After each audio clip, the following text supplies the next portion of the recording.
Lord be with you. Reading from the Holy Gospel according to John. And just to remind you that today is the third Sunday, so it'll be an extended homily question-answer discussion, so get your thinking caps on. This is Jesus at his most mystical. He's lived approximately 12,000 days. 33 years translates into about 12,000 days. And this is the very last day of his life. So he's dispensing with all the kind of the unimportant stuff. He's going straight to the mystical core of his message. Do not let your hearts be troubled. You have faith in God. Have faith also in me. In my Father's house there are many dwelling places. If there were not, would I have told you that I am going to prepare a place for you? And if I go and prepare a place for you, I will come back again and take you to myself, so that where I am, you also may be. Where I am going, you know the way. Thomas said to him, Master, we do not know even where you are going, so how can we know the way? Jesus said to him, I am the way, and the truth, and the life. Nobody comes to the Father except through me. If you know me, then you will also know my Father. From now on, you do know him, and you have seen him. Philip said to him, Master, show us the Father, and that would be enough for us. Jesus said to him, have I been with you for so long a time, and you still do not know me, Philip? Whoever has seen me has seen the Father. How can you say, show us the Father? Do you not believe that I am in the Father, and the Father is in me? The words that I speak to you, I do not speak on my own. The Father who dwells in me is doing his works. Believe me that I am in the Father, and the Father is in me. Or else, believe because of the works themselves. Amen. Amen, I say to you. Whoever believes in me will do the same works that I do, and will do even greater ones than these, because I am going to the Father. Words inspired by God. Some of you are old enough to remember the 1950s. In the 1950s, Kenya was struggling for its independence from the British, and it was led by Jomo Kenyatta, who subsequently became the first president of Kenya. And the movement was called Mau Mau, if you remember it well. And he was jailed on a few occasions. And when he was let out, they kept real tabs on him. So there were police present at every public speech that he gave. And again and again and again, he would talk about using a Kiswahili word, wabeberu.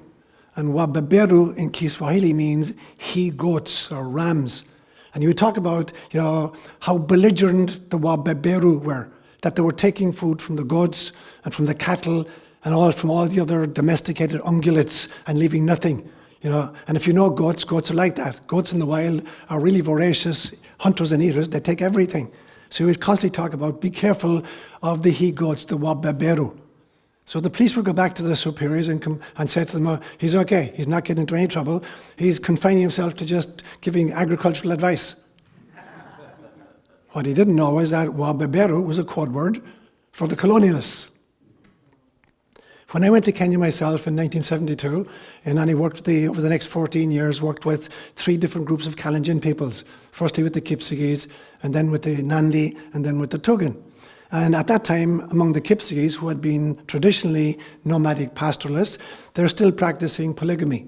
So what looked like a little village for the Kalenjin people would typically be the husband had his own hut, and then each of the wives would have her hut, and when the boys got to puberty, they'd build their huts. So what looked like a village actually was just a single family.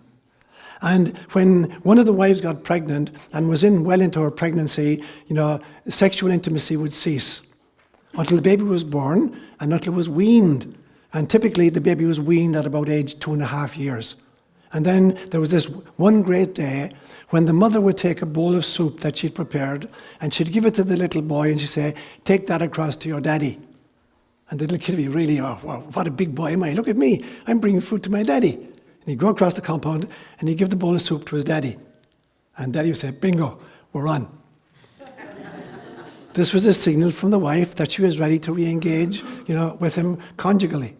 Now, it's very, very important then to realize that things aren't always what they seem to be.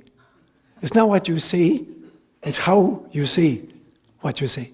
So for the little kid, he was simply bringing a bowl of soup to his daddy. For mommy and daddy, they knew something totally different. For Jomo Kenyatta, he seemed to be giving advice about the Wabeberu, the he-goats. But for his listeners, they realized he was talking about the colonialists. So it's not where we look, it's not even what we see, it's how we see what we see. And that's what I'm going to talk about today. I'm going to make 4 main points this morning. Firstly, I want to talk about the notion of revelation. Secondly, I want to talk about the notion of interpretation. Then I'm going to go back and examine the 4 great spiritual questions that we've talked about many, many times before. And then finally, I'm going to talk about the notion of salvation. So they're the 4 points I'll make this morning. So firstly, the whole notion. And to begin this, I'm going to go through the scriptures in a sense, because I'm totally convinced that God speaks as eloquently in Celtic mythology and in African folklore and in Aboriginal dream time as he does in the Gospels or the Hebrew scriptures or the Pitakas of Buddhism, or the Upanishads of Hinduism. In fact, God speaks as eloquently in a single flower as she speaks in all the scriptural traditions of the world. So perhaps the shortest and most impressive homily that the Buddha ever gave, walking with a group of his disciples one day, and he simply bent down and he picked up a flower and he held it aloft. And people are waiting, saying, okay, dude, what's the deal? What do you want to say about the flower? And you stood there with the flower. 2 minutes passed, he said nothing. 3 minutes passed, they're kind of getting antsy, okay, what's the scoop here? And then suddenly one guy at the back broke into this huge grin. And the Buddha nodded and said, you got it, buddy. Because this guy realized that if you really see even a flower, you see everything. You see right to the source. Now, it's interesting, Jesus did exactly the same thing. There's a great passage where he's talking to his disciples and he says, look at the lilies of the field. Now, the Gospels go on and they talk about, why he said this and what the message was. I don't believe that Jesus actually did that. I think he confined himself to just those, in English, 7 words. Look at the lilies of the field. So that Jesus literally said to him, really look at them. Because if you really see a lily, you see everything that exists. You see to the source. If you really understand the essence of lily, you understand everything else. Many, many years later, a great mystical English poet called William Blake said exactly the same thing. He said, to see, what was the phrase he used? To see the world, the whole world in a grain of sand, and heaven in a wild flower.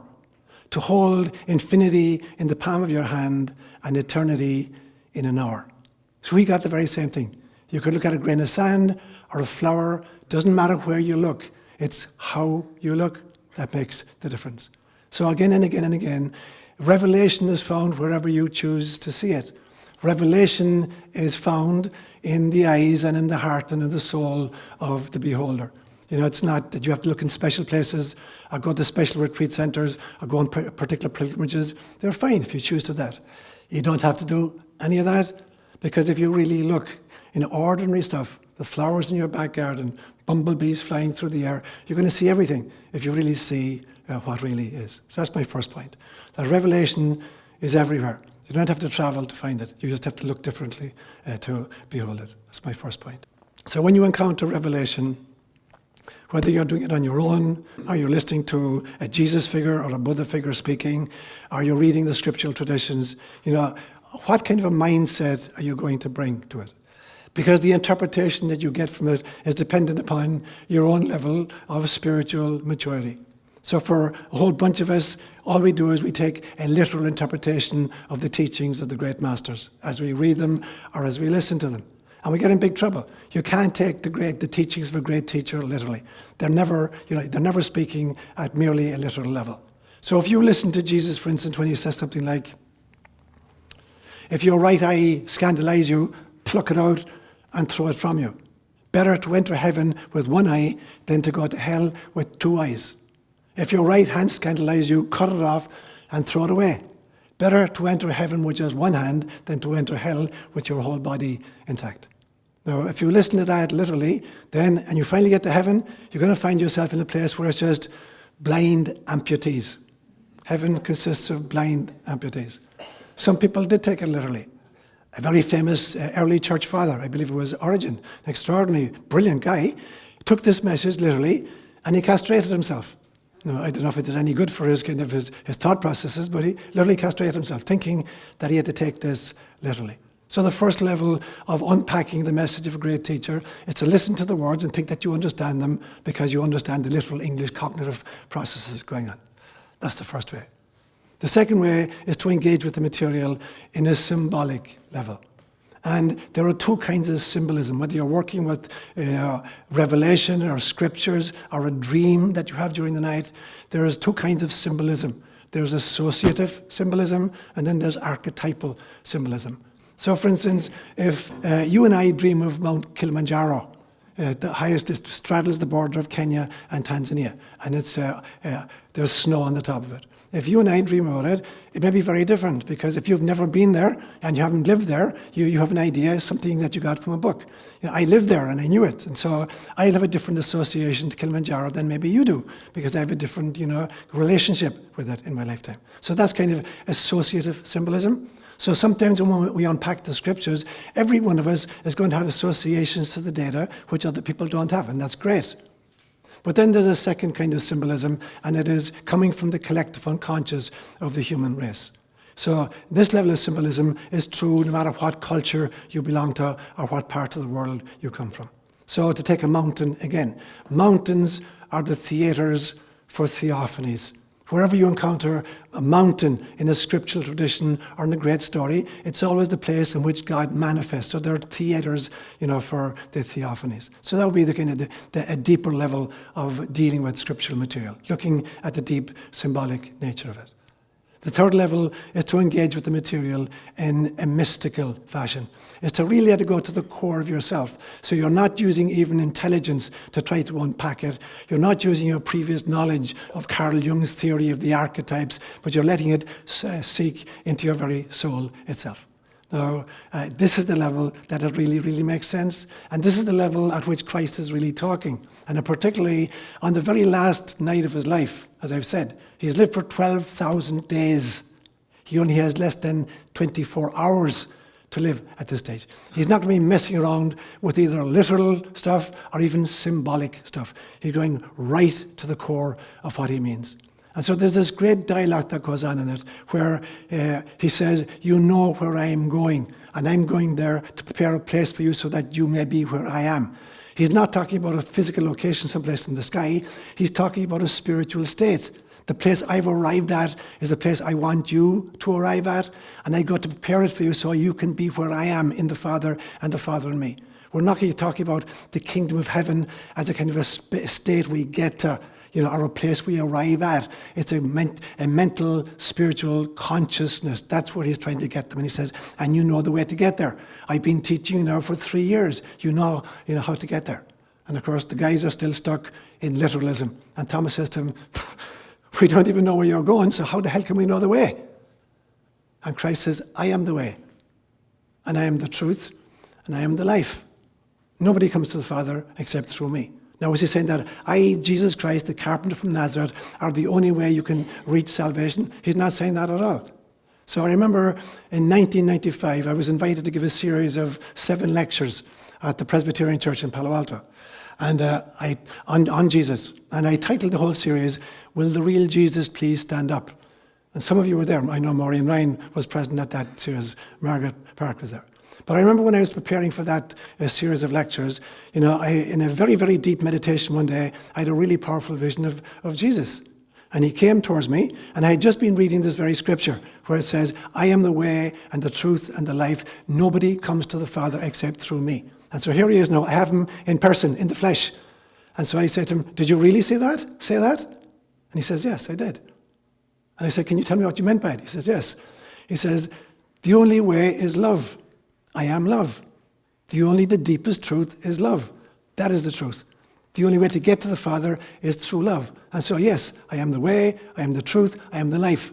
Because life is about love, truth is about love, and the way is about love.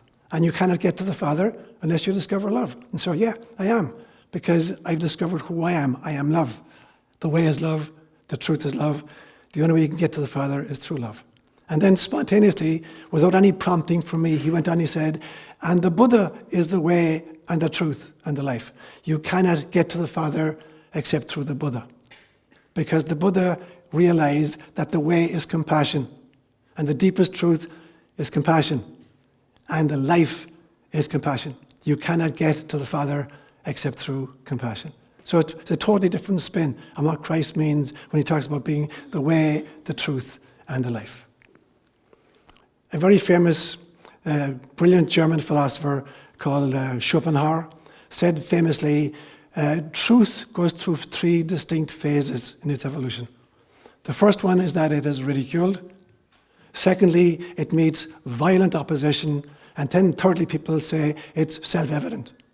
Now, sometimes this happens in a chronological sequence where a new idea is met firstly with ridicule, and then after a few years, as it gains traction, people get really upset and is violently opposed. And then at some stage, people say, we knew that all the time.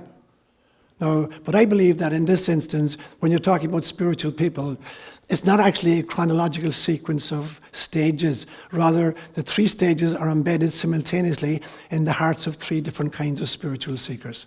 So if I'm a spiritual seeker who's based on a literal interpretation, literal people very often are based, their entire spirituality is predicated on fear. Fear of God, fear of punishment, fear of hell. So if I'm a religious person and it's predicated on fear, if I'm part of a group that is powerless in society, then all we can do about the new idea that threatens our theology is to ridicule it. And so there's a whole bunch of people who ridicule the new idea. Simultaneously, if I belong to a culture where we do have power, if some kind of an oligarchy has power, or some kind of a theocracy where the law of God is the law of the land, then not only will there be violent opposition, there'll be incarceration and even execution for the new idea. But simultaneously, at the very same time, in some other part of society, there will be the mystics. And the mystics will say, it is a self-evident truth. We have known this all along at the core of our very being. It's not that they're being smart-ass and say, oh, we knew that all along. They did know it because they were tapped in at that level of themselves. So it becomes really important then, if you're awake, you realize that all these great teachings of Jesus where he says, I and the Father are one, he's not being narcissistic. And when he says, the same things I do, you will do, and even greater, because I go to the Father, he's not specially choosing a particular group of people to be saved. What he is saying instead is, when you understand that the only thing that makes sense is love, when that's how you live your life, and that's your truth, when you understand that the only thing that makes sense is compassion, and that is your life, and that is your truth, the Father is in you, and you are in the Father. Not some distant, demanding deity, but the core of your own essence. Which brings me to my third point then. Then you begin to really understand the answers to the 4 great questions, the 4 great spiritual questions. I've said this to you before a few times.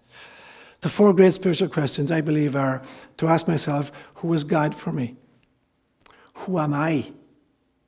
Who is my neighbor? And fourthly, what is my mission? And you watch all the great spiritual avatars step themselves working out the answer to these great questions. And you can see it in the life of Jesus. Already at age 12, when he's lost in the temple, he's trying to answer these questions for himself. He's debating with the scholars. Who is God? Is God this kind of distant, demanding deity who makes covenants of 613 bylaws with people? Or is there God a punitive judge who's going to send some people to hell and other people to heaven? Who is God for you? Wrestling with that question. And the second question, who are you? Are you simply your body? Are you your emotions? Are you the relationships you're in? Are you the job you do? Are you the thoughts you have? Who are you? And the third question then, and he picks this up in Luke chapter 18, who is my neighbor? Is my neighbor simply the guy at the other side of the white picket fence? Or is he the person who votes for the same party that I do? Or is my neighbor even my enemy? Who is my neighbor? And what you find, of course, is that there's only one answer to these first 3 questions, and it's the same answer. It's a single word. Who is God? God is love. Who am I? I am love. Who is my neighbor? My neighbour is love. There's only a single answer, a single same word to each of these three great questions. There is only God and there is only love. So everything that exists is God as love. Whether it's the transcendent entity we call the divine, or whether it's the person I know myself to be, or the person who is my enemy or my friend, or whoever or wherever they live. The answer to the fourth question is a little bit different, but it's related to it. The answer to the first three is love, love, love. The answer to the fourth question is becoming awake. What is my mission? And the mission of every single one of us is to come awake. Firstly from oneself, then to try to wake others up, and then finally to try to bring Christ consciousness or Buddha nature to our world.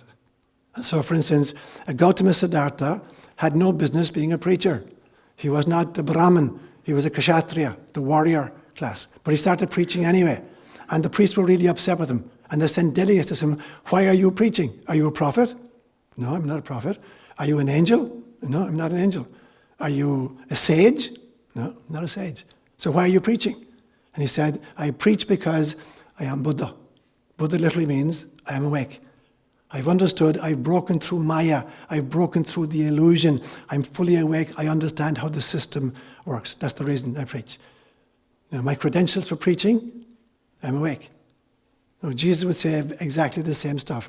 Many of his parables, he would say stuff like, if the householder knew at what stage the thief was going to break in and steal, he wouldn't go to sleep. And so it's about being awake. So in some senses, love is really important. It appears to be the most important virtue, for the spiritual person. It's actually the second most important, not the first. The most important one is being awake. Because what looks like love, if you're not really awake, is either just mawkish sentimentality or just favouring your family and your friends. You think you're loving because you're favouring your family and your friends, or because you're feeling these gushy emotions. But if you're not awake, it's not real love. So in order to experience real love, you first have to experience real awakening. So this is what Jesus would say again. And so in some senses then, when you come awake and you answer the question, what is my mission? The mission always is to come awake, to come fully awake. And this is what Jesus is trying to pound into the heads of these, fishermen and housewives and tax collectors gathered for the final supper. He only has a few hours left to try to finally get them to wake up and realize what he's been about. You are in the Father's in you, I am in you, you are in me. There's only God, there's only compassion, there's only love. Can you wake up to that fact and start living from that place? Which brings me to my final point then. The whole notion of salvation. And so, awakening goes by many terms. Sometimes it's called enlightenment. Hinduism will call it self-realization. You really understand who you are. And Christianity will call it salvation. But the vast bulk of Christians who use this phrase do not understand what it means. When we think of salvation in the Christian context, we think typically that Jesus Christ was sent by the Father to die on the cross to redeem us, because God had lost us in the Garden of Eden when Adam and Eve sinned and we got kicked out on our arses out into the wilderness. And now God is making a deal with Satan. And Satan wants his pint of blood. In fact, he wants all of the blood of a sinless victim. And there's this notion that somehow God agreed to a bargain where he would send his only begotten Son to die in agony on the cross so that Satan would give back the rest of us to him. And they use the word redemption. Redemption literally means in Latin to buy back. And so we belonged to Satan until God agreed to sacrifice Jesus, and then Satan swapped, killed one and freed the others. That's typically what we mean by salvation as Christians. Nothing could be further from the truth. Salvation is about awakening fully. Firstly, to who God is, which is unconditional love. Secondly, to who I am and you are, which is unconditional love. And thirdly, to your neighbour, whether your neighbour is an enemy figure or the guy at the other side of the white picket fence, because your neighbour is unconditional love. And when we wake up to that, you're already saved. There was a great event, I think it's sometimes in the 1970s, where there was a Special Olympics held in, I believe it was in Montreal. And there was one race, a 100-yard dash, and there's a whole bunch of young adults lined up. A lot of them are Down syndromes, young men and women. And the gun goes off, and they start running up, the track. And one little fellow falls down, and he's down, his knee's bruised, and he starts crying. And the whole group stop, and they look back, and they see their comrade sitting down with his grazed knee, and they walk back, and they pick him up, and the whole group walks together in a line across the finishing line. And the whole stadium got up and applauded. That's what salvation is.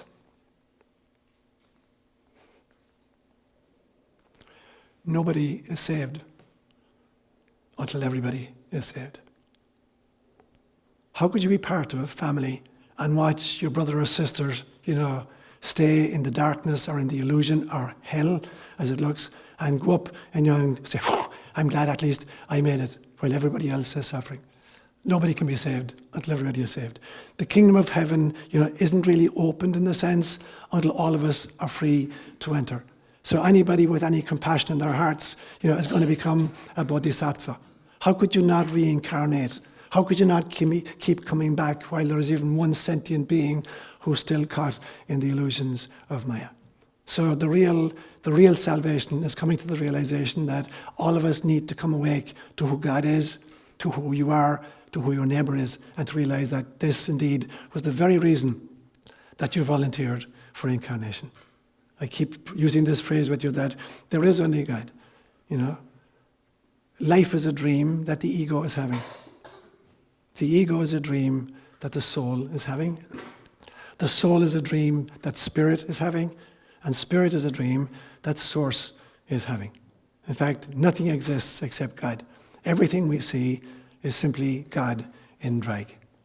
So I want to end with a beautiful statement from the poet Rumi, 1300 Sufi mystic, who said, "Out beyond ideas of wrongdoing and right doing, there is a field. I will meet you there. When the soul lies down in that grass, the world is far too small. Ideas and language and even the phrase each other no longer make sense." All right, guys, let's open it up. Joanna.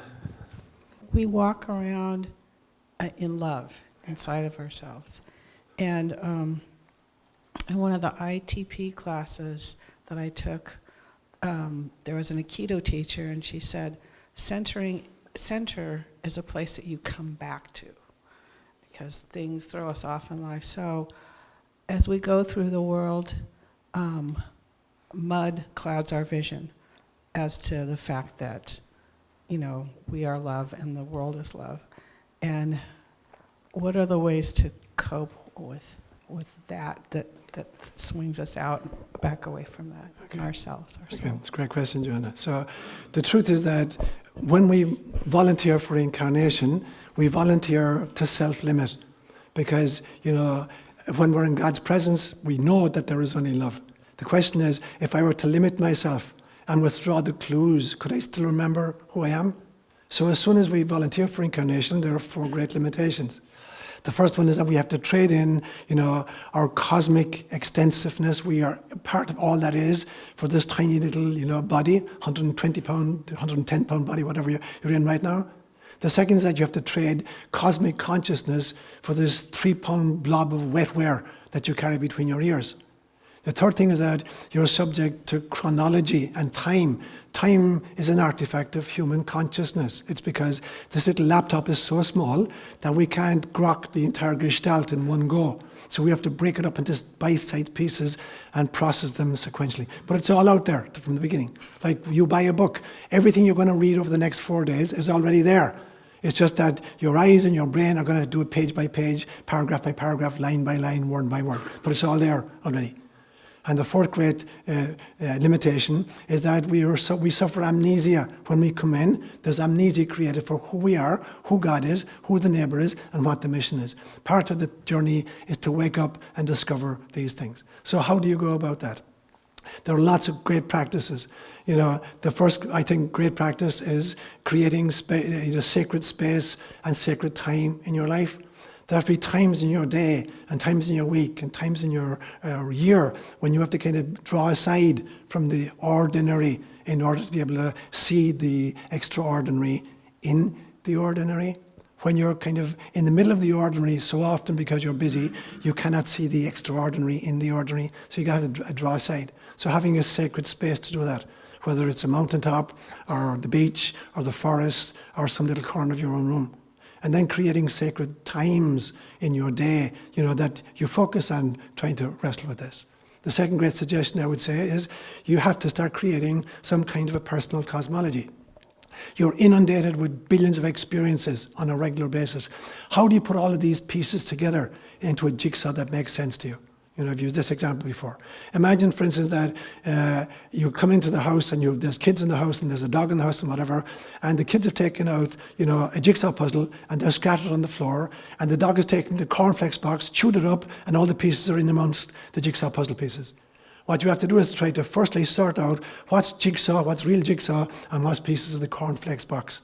And that's tedious sometimes. And then having assembled, the pieces that belong to the jigsaw, how do you configure them and put them together? I call that creating a personal cosmology. Most of us are going through life. We have all of these experiences. We don't know how meaningful they are. There's cornflakes box pieces mixed into it, and we never take time out to sort them from each other and then try to assemble the picture that's on the box, on the jigsaw puzzle box. And it's the face of God. It is love. So you have to try to create some kind of a personal cosmology that makes sense of your unique experiences.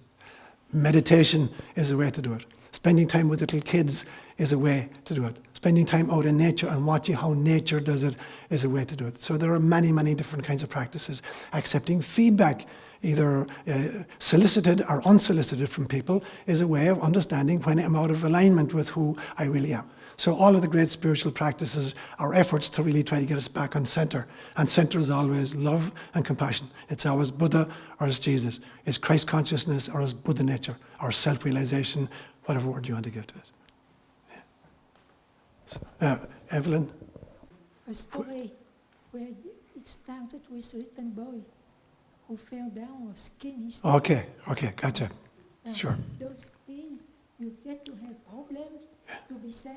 Okay, great question. So Evelyn's question is, she didn't quite understand the story I used of the Special Olympics. So let me just go back over that story. It was Special Olympics for people who were physically handicapped. A whole bunch of different games. There's basketball, there's baseball, there's field sports, whatever. And so this one event involved a lot of Down syndrome young adults, and they line up for a 100-yard dash. And the gun goes off and they start running up the track, each of them trying to win the race.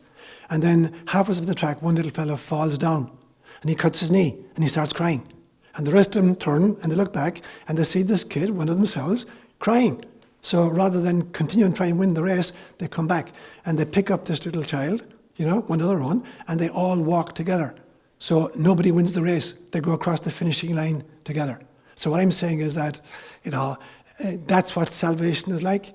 We don't get there on our own. It's not a race to see who's going to be the most holy, who gets there first. Are you going to be a Mother Teresa or a St. Francis? It's not about that. It's about, all of us going across the line at the same time. It's realizing that friendship and love is more important. This is another true incident. The Special Olympics were held in Spain about 9 or 10 years ago. And there was one young Irish competitor, also Down syndrome, and I'm trying to get the numbers in my head here. He won 2 gold medals and he won a bronze medal. And he made friends with another little kid that was there at the same time, Down syndrome as well. And this little kid had won 2 silver medals, but nothing else. So they became big buddies. So the Irish guy had 2 gold and a bronze, but he had no silver. And the other little fella had 2 silver, but no gold and no bronze. So what did they do? Yeah. The Irish kid gave one of the gold for one of the silver. So they're kind of even. That's the kind of it's not competition. And these people get it. These people understand that it's about love. It's not about competition. It's not about having more gold than the other guy. It's about sharing our resources with each other. That's what salvation is like. That whatever resources we have, they're not mine. The talents you come in with, Evelyn, into life do not belong to you. They're your gift to the world. The problems you came in with are your gift to yourself, because they're the guarantee you're going to have to stretch and grow and evolve. So our talents do not belong to us. They're the gifts we bring to the world. Our problems do belong to us. They're the gift we give to ourselves because they're the guarantee that we will keep growing. Yeah. Tom and then Chris. Yeah.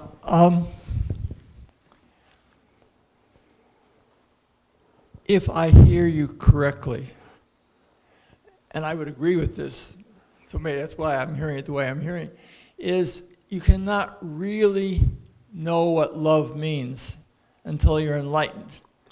Now, I wouldn't claim I'm enlightened, and I would look around and guess that most of the rest of the people are not enlightened.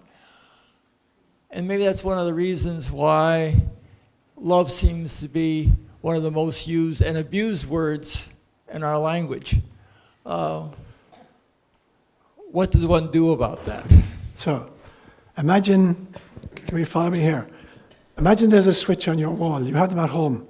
You know, a light switch, putting on the lights. There's two kinds of switches. There's a toggle switch, you turn it down, you turn it up, it goes on, you turn it down, it goes off. But there are sliders, and the sliders you can choose the degree of luminosity. So it's not an on-off option. Enlightenment is like that, Tom. Enlightenment is not either you're a saint or a sinner. It's not like that at all. It's a slider. So there are degrees of awakening. There are degrees of enlightenment. There are degrees of self-realization. Has to do with, not everybody at the same level. It's not either you're on or you're off, but how much luminosity is coming through. So it's not only a lifelong process, it's a several lifetimes long process. For incarnation to incarnation, that we somehow learn to kind of put the switch, to move it a little bit higher and become more and more awake. But there are none of us who are fully awake. Maybe the Jesus figures or the Buddha figures, they may be fully awake. Maybe perhaps they are. The rest of us are just trying to move the slider a little bit. And to the extent that you move the slider, love becomes more and more real for you.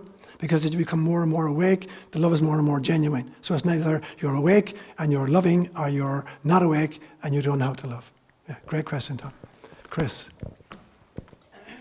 So, when you were talking about compassion, I think that all of us have been through difficult spots in our lives. I mean, there isn't anybody in this room who can't say they've been through a difficult time at one point in your life.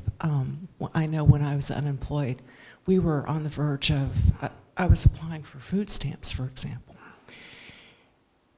And I look at that, and instead of now, I realize that that was such a gift because I have so much compassion for people who are sitting out on the street, homeless. And we have a huge epidemic of homelessness in this country. Mm-hmm. And so every experience that if we use it, we can teach ourselves to become much more compassionate. Instead of, how when you're younger, you kind of just look at yourself and, how did I get into this spot? But when you are in that place and you realize, wow, I have a deeper appreciation of what other people go through. And when you get beyond that place of where you're not worrying about where you're going to get money from for groceries, then you have that ability to turn around and give to other people. And I think that's what we're all here to do, is to learn those lessons of compassion and turn around and give to others. You're absolutely right, Chris. So an example I use sometimes is, suppose a group of us here decided we want to learn CPR, life-saving techniques. So we sign up at a local swimming pool, and there's an instructor who's going to teach us, how to dive into water, rescue somebody, and give them the kiss of life. So the 10 of us go down there, we put on our swimming trunks, and we're at the side of the pool, and he says, okay, I need a volunteer to pretend to be drowning. So somebody's going to have to volunteer to be the drowning, and then fall into the water, and then the instructor will teach us how to rescue this person. And now we're going to learn it ourselves. So we're going to divide us up into pairs. Okay, Tom and Mary, you're a pair together. One of you is going to be the rescue, and the other person is going to be rescued. Who wants to volunteer to fall into the water first? Mary's going to fall in. Okay. She's making an act of faith that Tom actually has learned enough to be able to rescue her. Now, the instructor's there obviously as a backup, but she's making a huge act of faith that Tom has learned enough to rescue her. And so she falls into the water and acts helpless, and Tom rescues her. Now in 20 minutes' time, Tom is going to have to say, okay, can she do it? You know, she's a slim little girl, you know. I'm this big rangy guy. Can she really pull me out of here? But you have to make an act of faith that she did. So life is like that, except we come in not in groups of tens. Everybody on planet Earth today is here by what I call preconception contract. Every single one of us is here, and we came in as a group. Some people with lots of resources, and some people with lots of problems. Because in the absence of problems, the resources can't be employed. The resources of becoming a compassionate individual, just as like you're saying, Chris. So somebody has to volunteer to be the person who falls into the pool. You know, or at least at various stages of a person's life, we have to volunteer to be that person. So at other stages where we have the resources we need and we're able to help others, at some stages we don't have the resources we need and we desperately need others to be compassionate towards us. So throughout a lifetime, every single one of us is going to fall into the pool, you know, or volunteer to fall in, you know, or be the rescuer. But certainly in some lifetimes, some people will spend most of their time struggling in the pool, hoping that others of us who have the resources will be there. And some people spend all their lives with the resources, with very few accidents where they fall in. Now the question is, if I have lots of resources, do I become arrogant and just become a billionaire? Or do I realize this was entrusted to me for a particular reason? And if I have lots of problems in my life, do I give up and think, you know, I can't take this anymore, I'm going to commit suicide because I can't handle this anymore? So we come in as a team. It becomes very important that every member of the team plays its part. Not everybody in the team is going to be the quarterback. Yeah? Somebody has to be the nose grind up at the front. So we play the assigned role because we've played the other roles in other lifetimes. So to figure out what is the role I signed up for this time, what are the resources I have, and how do I utilize them for others, and what are the difficulties I have, and how am I learning compassion in this instance because of that. And George, and then Tom, and then Chris. I suffer from bipolar disorder, okay. So I will sometimes rage, okay. And other times I get very depressed. And people will say to me, you know, when you get depressed, go in your garden, you love your garden. I go, I can't. They say, well, just call me. I can't. I gotcha. They don't understand my walk. I gotcha. And about 2 years ago I realized, oh, other people have walks I don't understand. Like this boy who killed all these children. He had the walk I don't understand. I can't judge him. Thanks, George. You're absolutely right. And so, you know, all we can do is what we can do. And the question is how much utilizing the resources I have within myself and utilizing the resources in my community, whether it's your wife Eva, you know, or the COJ, what it is, what are the resources outside of myself that are available, and what are the resources inside myself that are available, and just try to do the best I can. And so, yeah, it's there's no timeline in this. You know, whatever long it takes is how long it takes, because, you know, when we step out off this planet, there is no time anyway. So wanting to kind of fix myself really quickly is actually just the ego in action. So no, the ego is important, but the ego has an agenda and a timeline which may or not coincide with what I volunteered to do. So I utilize the resources I can muster within and without, and then, you know, trust the process. So Tom was next, and then Chris. So Seán, excuse me, just let's jump back, if you will, to this Luke gospel where it sounds like Jesus kind of gave an abridged version of the Beatitudes to the congregation in the synagogue. And then he goes into physician, heal thyself.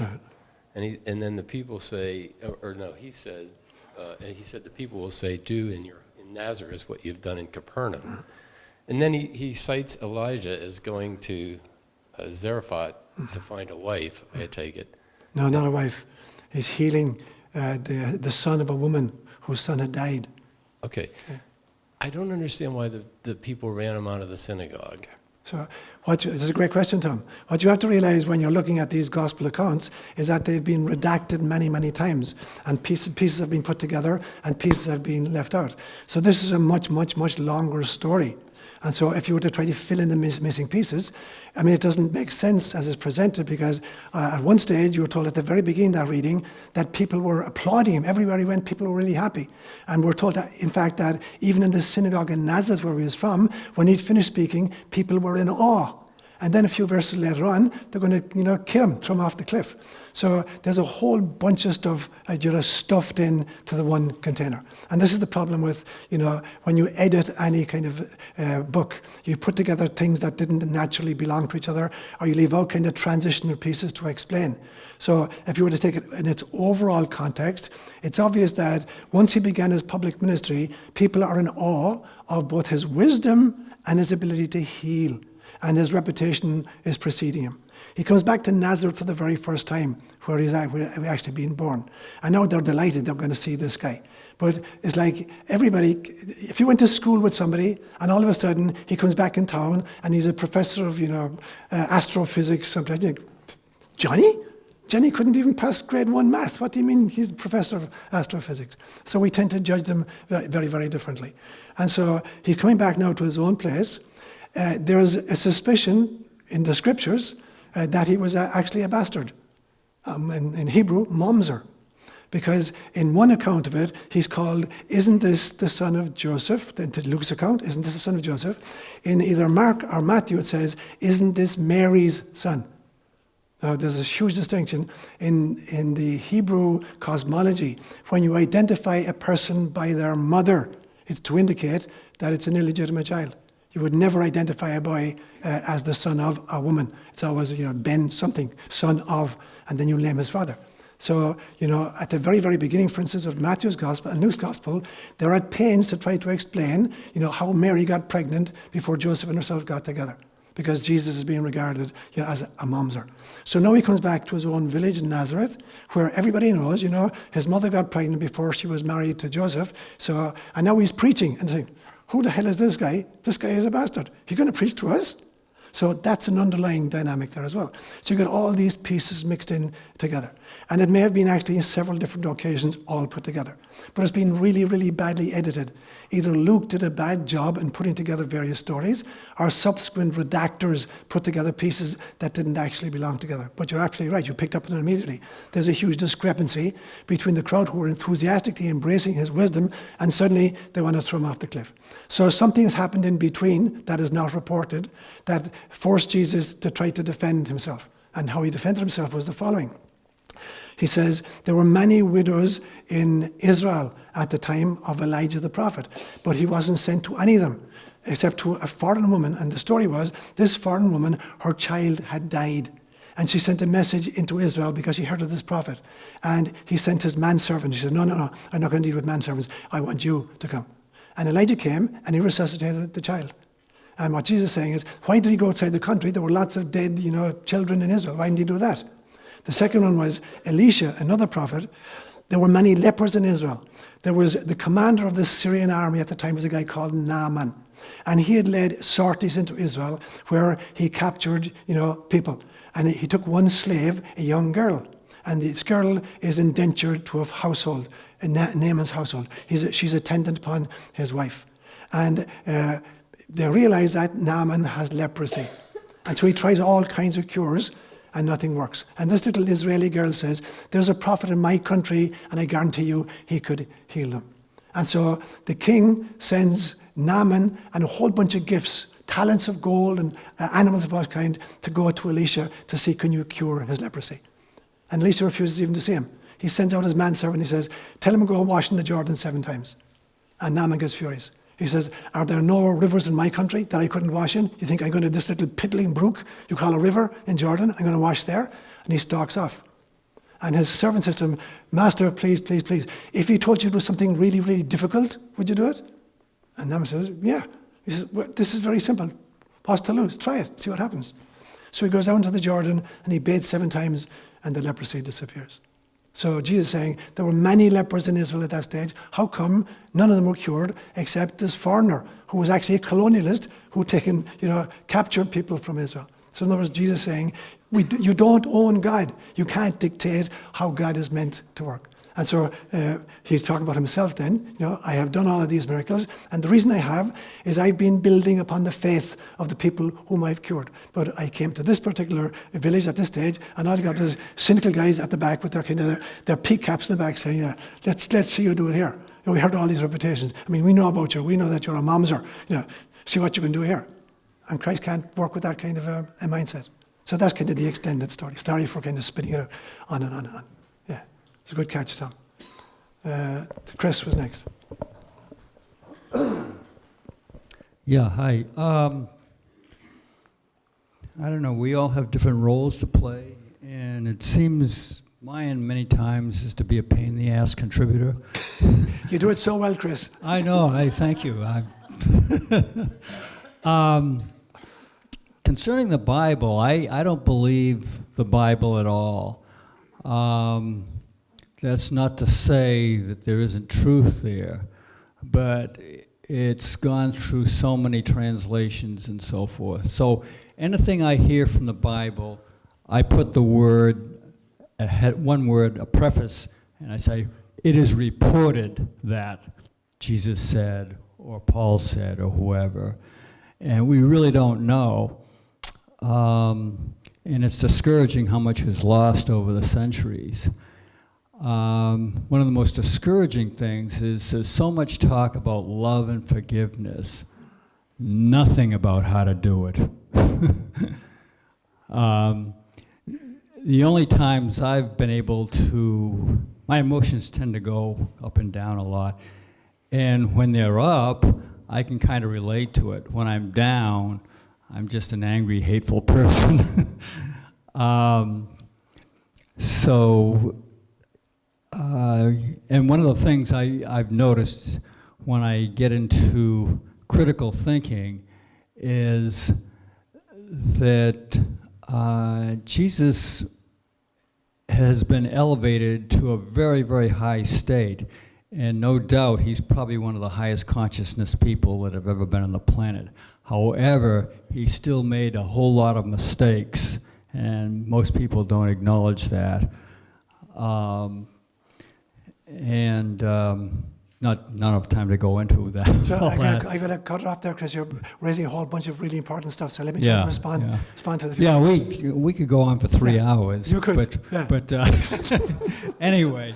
Okay. Let me respond to some of what you said. Sure. So actually, the last homily I gave here addressed specifically that problem about the infallibility of the Pope, the infallibility of the news media, the infallibility of science, and the infallibility of the Bible. So if you want a quick, 45-minute kind of course on that, check it out on the online video. So you're absolutely right. This book, this Bible, both Hebrew Scriptures and New Testament, has been redacted and compiled and edited many, many, many times, with each generation inserting its own agenda and its own interpretations. Now, in the middle of all that is this extraordinary wisdom. And the pity is that we tend to throw the baby out with the bathwater. There is some extraordinary wisdom found in the Tanakh, in the Torah, and in the New Testament. So the question is, can you try to somehow, find those gems? And you find them in all cultures. Like I said at the beginning today, you find it in Celtic mythology. You find it in Aboriginal Dreamtime. You find it in African folklore. If you know how to look, you find all these gems. So it's a pity to kind of kick everything out at the same time because, of the discrepancies in it. There are discrepancies about all reports by human beings of any incident are going to have discrepancies. Question is, can you figure out what's of value there? Now, to get to your last point about Jesus making mistakes. We have to define what we mean by mistake. Is a mistake some kind of an ethical lapse, where there are serious consequences, or is a mistake a way of trying to reorient and a kind of fine-tune my aim? So in actual fact, the word sin in the scriptures, in the Greek New Testament, is a metaphor from archery, where you're aiming at a target and you miss the target. But that's very important. The essence of improving any activity is feedback. So if I aim my arrow and I see where it lands, it tells me I'm going too far to the left or too high or too low. So mistakes in that sense are not wrong at all. They're the way in which you fine-tune your aim so you hit the bullseye. So when Jesus makes mistakes, is he making mistakes that cause extraordinary pain or suffering to others? I don't think so. Is he fine-tuning his aim? He is, and I'll give you a graphic example. There's a story where Jesus is taking a vacation. He and his disciples leave Israel and they go into Syrophoenicia.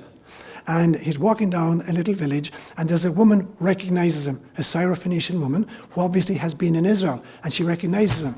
And she runs about and saying, "Son of David," in other words, Jewish man, "have pity on me. My little daughter's at home, and she's dying." And Christ ignored her. And at this stage, people are coming to the doors of the house looking, what's going on here? All of these strange men walking up the street, and a woman screaming after them. And Peter says, "Do something, everybody's out at their door." And Christ says a very strange thing. He says, "I was only sent to the lost sheep of the house of Israel." And this woman comes up in front of him, goes right in front of him, and does, in Swahili we call it shikamu, "I grab your feet." Right in front of him, grasped his feet, he couldn't move on.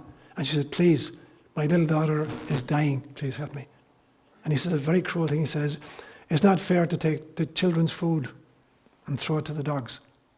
Now, she could have got totally insulted and said, "Screw you," and got up and went home, and her daughter would have died. She played him, and she used his own image and his own metaphor. She said, "I know that. But you know what? Sometimes the little puppies just crawl under the table, and they pick up the food that fell from the kids. That's all I'm asking for." And Christ says, "Woman, I've never found this kind of faith in Israel. Go back home, your daughter is healed." Now, was Jesus playing her in order to get this kind of response from her? Or did he genuinely feel at that stage of his ministry that he was a Jewish prophet for the Jewish people? And that God gave him a whack upside the head and said, "I did not send you down to be a Jewish prophet for Jewish people. I sent you down as a child of mine. Every single creature is equally beloved of me. Your mission and your talent is for everybody." And he changes his tune completely. Now, was that a mistake? The consequences were the child got better. Jesus learned a lesson. His mission wasn't just to be a Jewish prophet for the Jewish people, but to be a healer for humanity. And so these are the kind of things we have to contend with when we go dig deep into the scriptures. Yeah. Jay? My journey over the past 20 years, very broadly speaking, has been to try to move from my head into my heart, which is something that means a great deal to me. I'm realizing that as I'm speaking right now. Great job. And I've made some progress, but I've had quite a long way to go. So I'm wondering what you can say about, just about what's in the way of my heart, maybe anyone's heart. What's in the way of fully embodying, coming from the heart, and the generosity, the giving, and the love that's there. What's in the way, and maybe what can also augment it, that sort of thing. Great question, Jay. So I remember I've been recording my dreams since 1978. I have volumes and volumes and volumes of dreams I've recorded. So I remember at one stage when I was still living in Kenya, and subsequent nights I had 3 dreams that I couldn't make sense of until the third one arrived. The first night I dreamt of a swan. Thinking, why the hell am I dreaming of a swan? The second night I dreamt of an ostrich. An ostrich? Oh. And the third night I dreamt of a giraffe.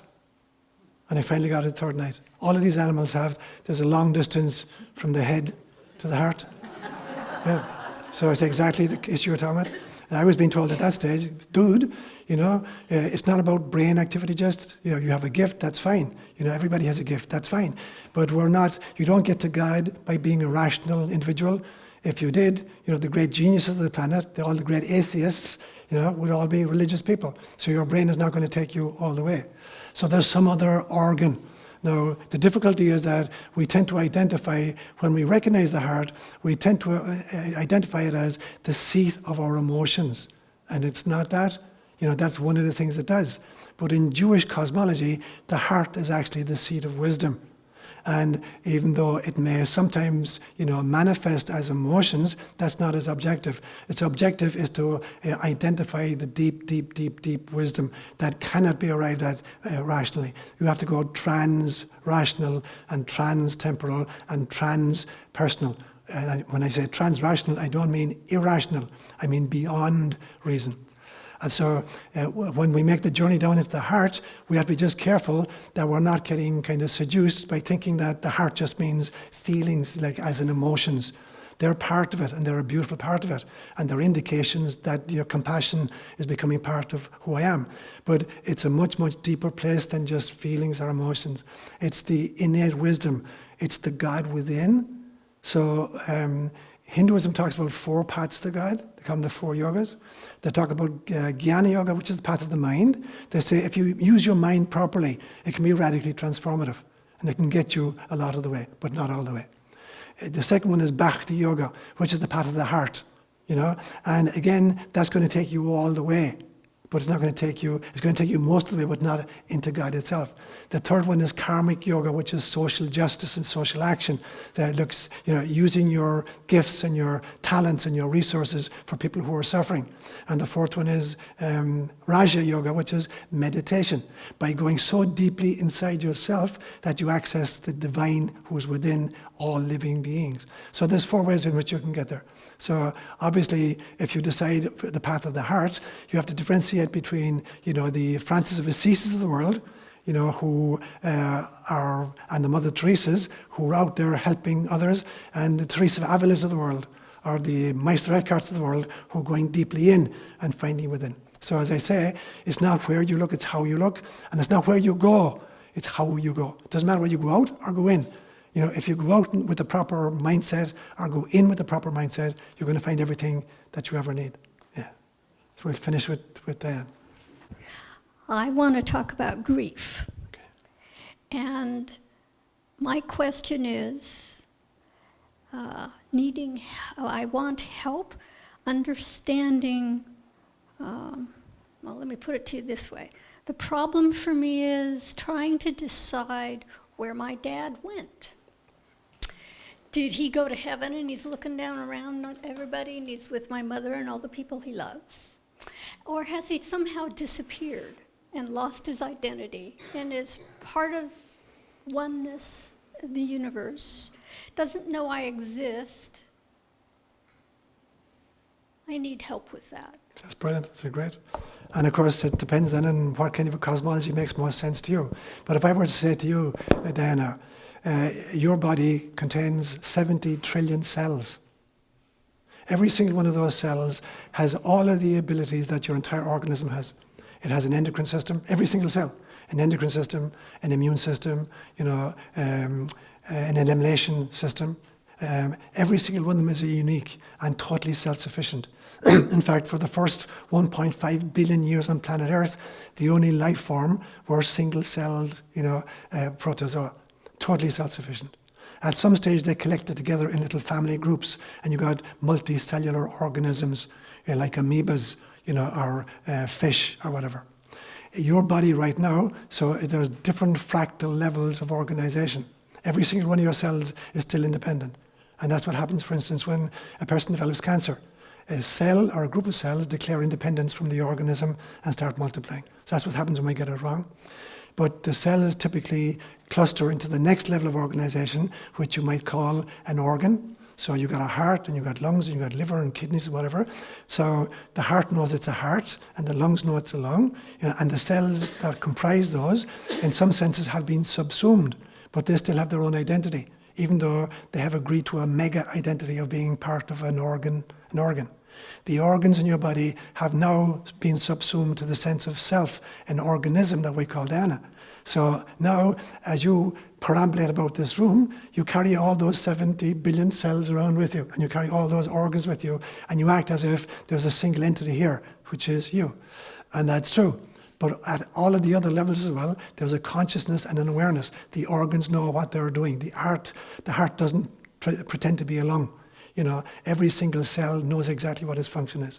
So if your dad is a cell in God's body, you know, and your family is an organ in God's body, you know, they all continue to exist. They all got a sense of identity. The question is, where is my primary affiliation? Is my primary affiliation to my unique self-identity?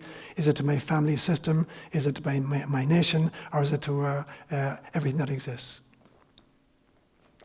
And you're obviously confused by the look on your face.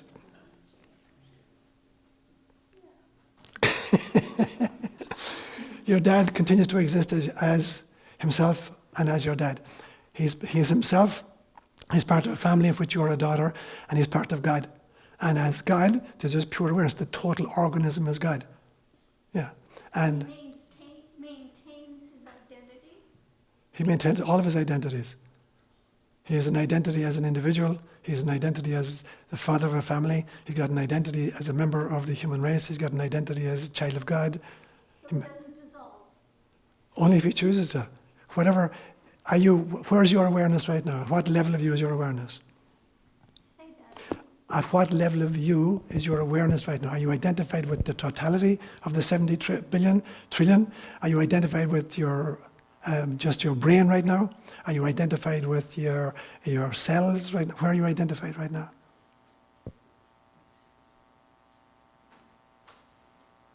I really don't know how to answer that question. I'll answer it for you. Okay, you're identified with your totality of who you are. You're bringing all of that to the table. And you're imagining somehow that if you were to disidentify with the hand and just focus on being a heart, that would seem like somehow an abrogation of responsibility. Or if you were to identify with a single cell in a kidney, that somehow was kind of doing yourself a disservice.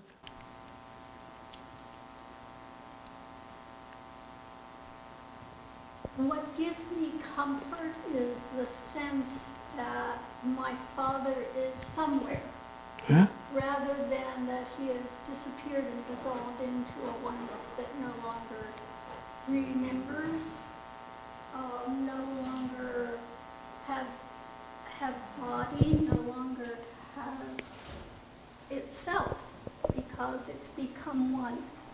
When you become one with everything, you don't dissolve. You become everything. You trade in this tiny little sense of separate self for an experience of cosmic being, which doesn't, it's like, it's epigenetic. When you watch a tree growing from it, you plant a tree, it's got a little root system, and then the trunk gets bigger and thicker, and then it sends out big limbs, and then the limbs send out branches, and the branches send out twigs, and the twigs send out leaves. In order to create leaves, it doesn't abandon the root system. If it abandons the root system, it'll die. So every part of the tree needs every other part of the tree.